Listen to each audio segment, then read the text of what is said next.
ये कहानी है दोस्ती, रहस्य और इंसानियत के उस पहलू की जो अक्सर हमारी कल्पना से परे होता है।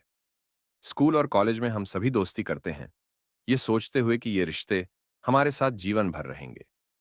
लेकिन मध्य प्रदेश के गुनाह में घटी इस घटना ने दोस्ती की परिभाषा को झकझोर दिया।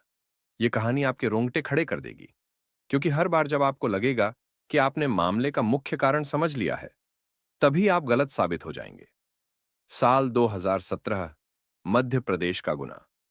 यहां के सिंचाई विभाग में सुपरिंटेंडेंट के पद पर कार्यरत अंतर सिंह मीना का बेटा हेमंत मीना एक बाइक खरीदने की जिद कर रहा था। हेमंत, उनके इकलौते बेटे, की इस जिद के आगे अंतर सिंह झुक जाते हैं। हालांकि उन्हें लगता था कि हेमंत की बाइक चलाने की उम्र अभी नहीं हुई है। आर्थिक रूप से यह परिवार बेहद मजबूत था और गुनाह की सबसे अमीर परिवारों में से एक माना जाता था। हेमंत ने एक सेकंड हैंड बाइक पसंद की थी, जिसकी कीमत 40,000 रुपए थी। उसने बाइक के सारे दस्तावेज चेक कर लिए थे। पैसे लेकर वह अपने दोस्त हनी दुबे के साथ बाइक लेने के लिए घर से निकल पड़ा। तय हुआ था कि हेमंत 1 से 1.5 घंटे में घर वापस आ जाएगा। लेकिन इसके बाद जो हुआ, उसने इस मामले को रहस्यमयी बना दिया। शाम हो गई, लेकिन हेमंत घर नहीं लौटा। चिंतित पिता अंतर सिंह ने हनी दुबे को फोन किया। हनी ने बताया कि हेमंत उसे काफी पहले उसके घर छोड़ गया था और फिर वह अपने घर की ओर निकल गया। लेकिन अंतर सिंह ने कहा कि हेमंत घर नहीं पहुंचा। परेशान पिता ने हर जगह अपने बेटे को ढूंढने की कोशिश की। जब कोई सुराग नहीं मिला, तो उन्होंने पुलिस में शिकायत दर्ज कराने का फैसला किया। क्या हेमंत और हनी के बीच कुछ हुआ था? क्या बाइक से जुड़ी कोई अनहोनी हुई, या फिर कहानी में कोई और छुपा हुआ पहलू था? इस रहस्य की परतें धीरे धीरे खुलेंगी। तो बने रहिए, क्योंकि यह मामला जितना सादा दिखता है, उतना है नहीं। यह कहानी जैसे जैसे आगे बढ़ती है, उतनी ही रहस्यमयी होती जाती है। अंतर सिंह मीना ने जब अपने बेटे हेमंत को पूरी रात ढूंढने की कोशिश की, लेकिन नाकाम रहे, तो अगले दिन यानी 18 मई 2017 को वे पुलिस स्टेशन पहुंचे। पुलिस को उन्होंने सारी बातें बताईं। कैसे हेमंत अपने दोस्त हनी दुबे के साथ बाइक लेने गया था, कैसे वह वापस नहीं लौटा और हनी ने क्या कहा। पुलिस ने इस मामले को पहले हल्के में लिया। उन्होंने समझाया, बच्चे जवान हैं, हो सकता है नई बाइक लेने की खुशी में दोस्तों के साथ पार्टी कर रहे हों। शायद थोड़ी देर में वह घर आ जाए। जैसे ही वह वापस आए, हमें भी बता देना, वरना कल तक हम इस मामले में आगे कुछ करेंगे। निराश लेकिन उम्मीद में अंतर सिंह घर लौट आए। हालांकि वे अपनी तरफ से हर संभव कोशिश करते रहे कि किसी भी तरह अपने बेटे का पता लगा सकें, लेकिन बदकिस्मती से कोई सुराग नहीं मिला। उस रात घर का माहौल बेहद भारी था। माता पिता अपने इकलौते बेटे के लिए परेशान थे। 19 मई की सुबह एक नई मुसीबत लेकर सिंह के फोन पर एक अज्ञात कॉल आई। कॉलर ने कहा, तुम्हारा बेटा हमारे कब्जे में है। अगर उसे वापस चाहते हो, तो फिरौती के रूप में पैसे देने होंगे। कॉल कटने के साथ ही अंतर सिंह मीना घबराहट में पुलिस स्टेशन की ओर दौड़े। पुलिस को उन्होंने कॉल की बात बताई। इसके बाद पुलिस ने सबसे पहला सवाल किया, हेमंत के दोस्त कौन कौन हैं? अंतर सिंह ने पुलिस को बताया कि हेमंत के 4 दोस्त हैं। पहला, हनी दुबे, जो उस दिन उसके साथ बाइक लेने गया था। दूसरा, लोकेश लोधा। तीसरा, ऋतिक नामदेव। और चौथा, संस्कार, जो बाकी दोस्तों से अलग पढ़ाई में अच्छा था और उसने अपनी स्कूलिंग पूरी की थी। पुलिस ने तुरंत हनी दुबे से पूछताछ की। हनी ने वही बयान दोहराया जो उसने हेमंत के पिता को बताया था। इसके बाद पुलिस ने बाकी दोस्तों को बुलाकर पूछताछ का फैसला किया। सभी दोस्तों को बुलाया गया, लेकिन यहां कहानी में एक मोड़ आया। ऋतिक नामदेव अपने घर पर नहीं मिला। इसके साथ ही पुलिस ने यह भी जांच शुरू की कि फिरौती के लिए जो कॉल आई थी, वह कहां से आई। सबसे चौंकाने वाली बात यह थी कि कॉल हेमंत के ही नंबर से की गई थी।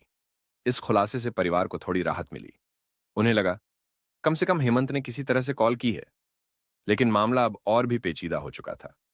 कहानी अब एक और अनसुलझे मोड़ की ओर बढ़ती है। पुलिस को हेमंत के फोन की लोकेशन ट्रेस करते हुए पता चला कि वह इंदौर में एक्टिव था।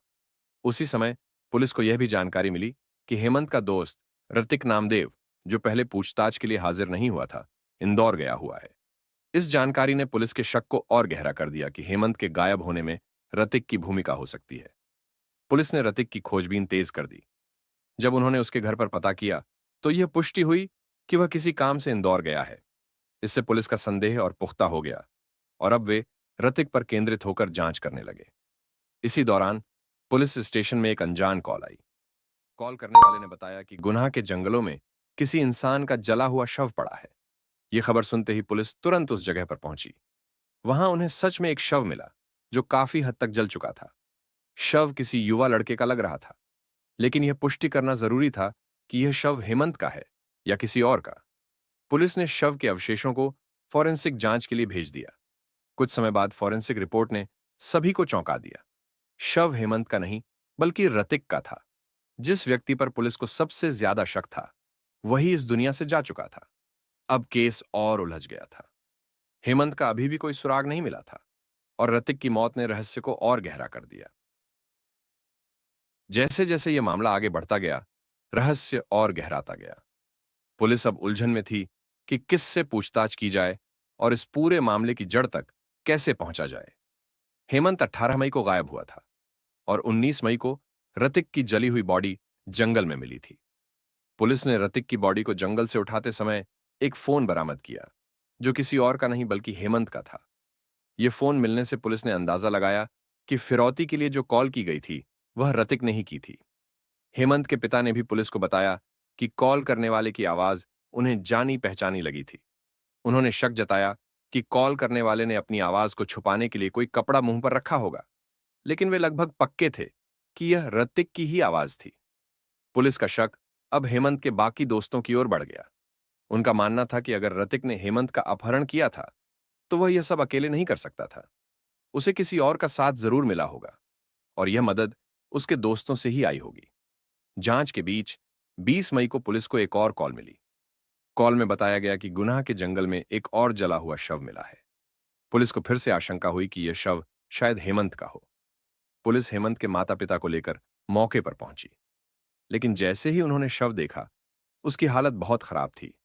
पहचान करना असंभव था। फॉरेंसिक लैब ने जब जांच की, तो यह खुलासा हुआ कि यह शव भी हेमंत का नहीं था, बल्कि यह हेमंत और ऋतिक के एक और दोस्त मुकेश लोधा का था। यह एक और चौंकाने वाला मोड़ था। जिस ऋतिक पर पुलिस को सबसे ज्यादा शक था, वह पहले ही मारा जा चुका था और अब हेमंत के दूसरे दोस्त मुकेश की भी हत्या हो चुकी थी। पुलिस के लिए यह समझना मुश्किल हो रहा था कि जो भी व्यक्ति उनके संदेह के घेरे में आता है, वह दुनिया से गायब हो जाता है। सबसे हैरान करने वाली बात यह थी कि इन सभी हत्याओं का तरीका और लाशों को जलाने का पैटर्न एक जैसा था। यह स्पष्ट था कि अपराधी बेहद शातिर था और पुलिस से हमेशा एक कदम आगे चल रहा था। वह यह सुनिश्चित कर रहा था कि पुलिस को कोई भी सुराग न मिले। अब स्थिति यह थी कि हेमंत गायब था, उसके दो दोस्तों की मौत हो चुकी थी और बाकी दोस्तों पर भी पुलिस को शक था। हनी दुबे से पुलिस पहले ही पूछताछ कर चुकी थी, लेकिन क्या वह पूरी तरह निर्दोष था? आखिर यह सब कर कौन रहा था और क्यों? पुलिस की जांच अब बेहद सीमित हो चुकी थी। संस्कार से पूछताछ के बाद यह साफ हो गया था कि वह 18, 19 और 20 मई को अपने घर पर ही था। पुलिस ने पड़ोसियों से भी इसकी पुष्टि की और यह साबित हो गया कि संस्कार का इस मामले से कोई लेना देना नहीं है। उसे जांच से बाहर कर दिया गया। अब पुलिस के सामने एकमात्र संदिग्ध बचा था, हनी दुबे। पुलिस ने हनी को फिर से पूछताछ के लिए बुलाया। हनी की पहले दी गई स्टेटमेंट्स पर पुलिस को थोड़ा शक हो रहा था और दूसरी पूछताछ के बाद भी कुछ बातें संदिग्ध लगीं। पुलिस ने यह सब हेमंत के पिता के साथ साझा किया। वहीं हेमंत के पिता को एक पुरानी बात याद आई, जो उन्हें अब इस मामले से जुड़ी हुई लगने लगी। उन्होंने बताया कि हनी दुबे की मां, पूनम दुबे, के घर हेमंत का बहुत आना जाना रहता था। हनी और हेमंत बेस्ट फ्रेंड थे, लेकिन कई बार ऐसा भी होता था कि हनी घर पर मौजूद नहीं होता। फिर भी हेमंत पूनम दुबे के घर जाया करता था। हेमंत के पिता को पूनम दुबे का चरित्र संदिग्ध लगता था। उनके अनुसार पूनम दुबे के घर कई प्रभावशाली और ऊंचे ओहदे वाले लोग आते जाते थे। हेमंत के पिता को यह सब अच्छा नहीं लगता था। उन्होंने कई बार हेमंत को वहां जाने से मना किया, क्योंकि उन्हें डर था कि हेमंत गलत संगति में पड़ सकता है। लेकिन हेमंत ने उनकी बात कभी नहीं मानी। अब पुलिस के लिए मामला और पेचीदा हो गया। क्या हनी और पूनम दुबे का इस केस से कोई संबंध था? क्या हेमंत के बार बार पूनम दुबे के घर जाने का कोई खास कारण था? और क्या यह सब उस रहस्यमय साजिश का हिस्सा था जो हेमंत के गायब होने और उसके दोस्तों की मौत से जुड़ा हुआ था? जैसे ही पुलिस ने पूनम दुबे को जांच के लिए बुलाने की तैयारी की, पुलिस स्टेशन में अप्रत्याशित घटनाएं शुरू हो गईं। पूनम के पक्ष में कई प्रभावशाली लोगों के कॉल्स आने लगे, जो पुलिस पर दबाव डाल रहे थे कि उन्हें पूछताछ के लिए न बुलाया जाए। ये हरकतें पुलिस के शक को और बढ़ाने लगीं। आखिरकार पूनम को पुलिस स्टेशन बुलाया गया और जांच शुरू हुई। पूनम स्टेशन पहुंचते ही रोने लगी। उन्होंने खुद को निर्दोष बताते हुए कहा कि हेमंत उनके बेटे जैसा था और बाकी के दोस्त भी उनके लिए हनी की तरह ही थे। लेकिन पुलिस का शक बढ़ता गया। पूनम और हनी दोनों से एक ही समय पर पूछताछ की गई और दोनों के बयान मेल नहीं खा रहे थे। जब दबाव बढ़ा तो पूनम ने सच उगल दिया। उनका खुलासा चौंकाने वाला और भयावह था। पूनम, जो अपने बेटे हनी के साथ ग्वालियर में रहती थीं, अपने पति से अलग हो चुकी थीं। उन्हें पैसे और लग्जरी जिंदगी का शौक था और वह इसे हासिल करने के लिए किसी भी हद तक जाने को तैयार थीं। गुणा में शिफ्ट होने के बाद पूनम को हेमंत के पिता अंतर सिंह मीना के बारे में पता चला, जो एक बेहद अमीर व्यक्ति थे। पहले उन्होंने अंतर सिंह को अपने जाल में फंसाने की कोशिश की, लेकिन जब यह सफल नहीं हुआ और उन्होंने देखा कि उनकी पत्नी और बेटा भी उनके साथ रहते हैं, तो पूनम ने अपना प्लान बदल लिया। अब उनका टारगेट हेमंत था। शुरुआत में हेमंत हनी से मिलने पूनम के घर आता था, लेकिन धीरे धीरे हेमंत और पूनम के बीच एक ऐसा रिश्ता बन गया जिसने स्थिति को पूरी तरह से बदल दिया। हेमंत अब बिना हनी के भी पूनम के घर जाने लगा। पूनम ने धीरे धीरे हेमंत को अपने प्रभाव में ले लिया और उससे अपने फायदे के लिए काम करवाना शुरू कर दिया। उसने हेमंत से घर से पैसे और गहने तक मंगवाए, यहां तक कि उसने हेमंत की मां के जान कर देने वाला था। पूनम ने अपने स्वार्थ के लिए हेमंत को पूरी तरह से अपने जाल में फंसा लिया था। लेकिन अब सवाल यह उठता था कि इस लालच ने हेमंत के गायब होने और उसके दोस्तों की मौत से क्या संबंध जोड़ा। यह केस और भी गहराई में उतर गया। पूनम दुबे और हेमंत के बीच के गुप्त संबंधों की बात धीरे धीरे उनके आसपास के लोगों, खासकर पड़ोसियों तक पहुंच गई। इसी के जरिए हनी को भी पता चला कि हेमंत और उसकी मां पूनम के बीच ऐसा रिश्ता है। इस बात ने हनी को बेहद गुस्से से भर दिया। हनी ने अपने गुस्से और अपमान का बदला लेने का मन बना लिया, लेकिन वह सही समय का इंतजार कर रहा था। हेमंत के बाकी दोस्त लोकेश लोधा, ऋतिक नामदेव और संस्कार पहले सिर्फ हेमंत के दोस्त थे, लेकिन पूनम दुबे के कहने पर हनी और हेमंत के बीच दोस्ती करवाई गई। पूनम का उद्देश्य साफ था, हेमंत के अमीर घराने से लाभ उठाना। हनी की दोस्ती के साथ साथ हेमंत के बाकी दोस्त भी हनी के करीब हो गए, लेकिन यही दोस्ती एक साजिश का हिस्सा बन गई।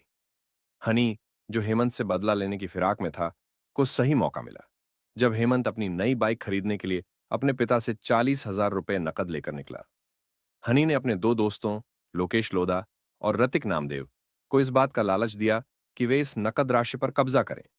यह लालच जल्द ही एक भयावह योजना में बदल गया। हनी और उसके दोस्तों ने मिलकर हेमंत के खिलाफ एक ऐसा षड्यंत्र रच दिया जिसने इस पूरे मामले को एक खतरनाक मोड़ दे दिया। हनी ने लोकेश लोधा और ऋतिक नामदेव को लालच दिया कि अगर वे हेमंत की हत्या में उसका साथ देंगे तो वह उन्हें 2,000 रुपए देगा। लालच में अंधे होकर इन दोस्तों ने इस अमानवीय साजिश के लिए हामी भर दी। योजना के तहत हेमंत की नई बाइक खरीदने से पहले ये चारों दोस्त संस्कार को छोड़कर जंगल में एक पार्टी करने गए। पार्टी के दौरान हनी ने अचानक बियर की बोतल उठाई और हेमंत के सिर पर मार दी। इसके बाद उसी बोतल से उसने हेमंत को गंभीर चोटें दी। घायल हेमंत को जंगल के एक कोने में ले जाकर उन्होंने पेट्रोल छिड़ककर उसे आग के हवाले कर दिया। यह इस षड्यंत्र का पहला भयावह कदम था। हत्या को अंजाम देने के बाद हनी और उसके साथी फौरन हनी के घर पहुंचे। वहां हनी ने अपनी मां पूनम दुबे को पूरी घटना बता दी। पूनम ने न केवल उन्हें सांत्वना दी, बल्कि भरोसा दिलाया कि वह इस मामले को संभाल लेंगी और किसी को इसका पता नहीं चलेगा। पूनम ने ऋतिक और लोकेश को भी सलाह दी कि वे स्थिति को संभालें। उसने ऋतिक को निर्देश दिया कि वह हेमंत का फोन लेकर इंदौर जाए और वहां से हेमंत के परिवार को फोन कर यह झूठ बोले कि हेमंत का अपहरण हो गया है। उसने यह भी कहा कि इस बहाने वे फिरौती के रूप में मोटी रकम मांग सकते हैं, जिसे बाद में सभी आपस में बांट लेंगे। ऋतिक ने ठीक वैसा ही किया और इंदौर से फोन किया, जिससे हेमंत के परिवार में हलचल मच गई। हालांकि घटनाक्रम जल्द ही उलझने लगा। लोकेश लोधा, जो इस साजिश का हिस्सा था, बार बार हनी और पूनम को फोन करके अपने हिस्से की रकम की मांग करने लगा। उसने धमकी दी कि अगर उसे पैसे नहीं मिले तो वह पुलिस में जाकर पूरी सच्चाई बता देगा। यह घटना न केवल दोस्ती के विश्वास को चकनाचूर करती है, बल्कि यह भी दिखाती है कि लालच और गलत संगत कैसे इंसान को अपराध के अंधकार में धकेल सकती है। मात्र 2,000 रुपए के लिए हेमंत के अपने बेस्ट फ्रेंड्स ने उसके साथ ऐसा भयावह धोखा किया जिसे माफ करना नामुमकिन था। इस घटनाक्रम से पुलिस को पता चला कि यह सिर्फ पैसे का मामला नहीं था। यह व्यक्तिगत गुस्से और बदले की भावना से उपजा एक गंभीर अपराध था। अब जांच और भी पेचीदा हो गई, क्योंकि इसके केंद्र में दोस्ती, गुस्सा और लालच का गहरा तालमेल था। पूनम दुबे, हनी दुबे और अर्तिक नामदेव ने अपने नापाक इरादों को आगे बढ़ाने के लिए लोकेश लोधा को अपने पास बुलाया। उन्होंने यह झांसा दिया कि वे उसे समझाएंगे कि आगे क्या करना है, और अगर उसे पैसों की जरूरत है तो वह रकम भी उसे दी जाएगी। लोकेश उनकी बातों में आकर उनके पास पहुंच गया, लेकिन जैसे ही वह वहां आया, तीनों ने मिलकर उसकी हत्या कर दी। लोकेश को उसी तरह मारा गया जैसा उन्होंने हेमंत के साथ किया था। उसे पेट्रोल डालकर जला दिया। इसके बाद जब पूनम, हनी और रतिक घटनास्थल से लौट रहे थे, तो पूनम ने हनी को इशारा किया। इशारा मिलते ही हनी ने रतिक को भी वहीं मार डाला। रतिक की हत्या भी उसी तरीके से की गई, पेट्रोल डालकर उसकी बॉडी जला दी। अब तक मां बेटे की इस जोड़ी ने 3 निर्दोष जानों को खत्म कर दिया था। वे वापस घर लौटे और मान लिया कि उन्होंने हर सबूत को मिटा दिया है और पुलिस उन्हें पकड़ नहीं सकेगी। उनका आत्मविश्वास उन्हें लगता था कि उनकी शातिर योजनाओं को पुलिस कभी भी सुलझा नहीं पाएगी। हालांकि पुलिस ने अपनी जांच जारी रखी और हनी पर शक गहराता गया। इस बीच हेमंत के माता-पिता को अपने बेटे की मौत पर यकीन ही नहीं हो रहा था, क्योंकि उन्होंने अब तक उसकी बॉडी नहीं देखी थी। अंततः जब पुलिस ने हनी और पूनम से कड़ी पूछताछ की, तो उन्होंने अपराध कबूल कर लिया और पुलिस को जंगल में उन जगहों पर ले गए जहां उन्होंने हेमंत और अन्य की बॉडी छुपाई थी। पुलिस ने हेमंत की बॉडी बरामद की और इसके साथ ही इस केस में एक ठोस मोड़ आया। 2022 तक इस केस का ट्रायल चला और आखिरकार अदालत ने पूनम और हनी दुबे को दोषी ठहराते हुए उन्हें आजीवन कारावास की सजा सुनाई। यह घटना हमें एक महत्वपूर्ण सबक सिखाती है। चाहे कोई कितना भी करीबी क्यों ना हो, अगर उस पर संदेह हो तो उसे नजरअंदाज न करें। हल्का सा भी शक कभी-कभी बड़े सच को उजागर कर सकता है। अपराध चाहे कितना भी छुपाया जाए, कानून और न्याय के सामने हर साजिश का अंत होता है।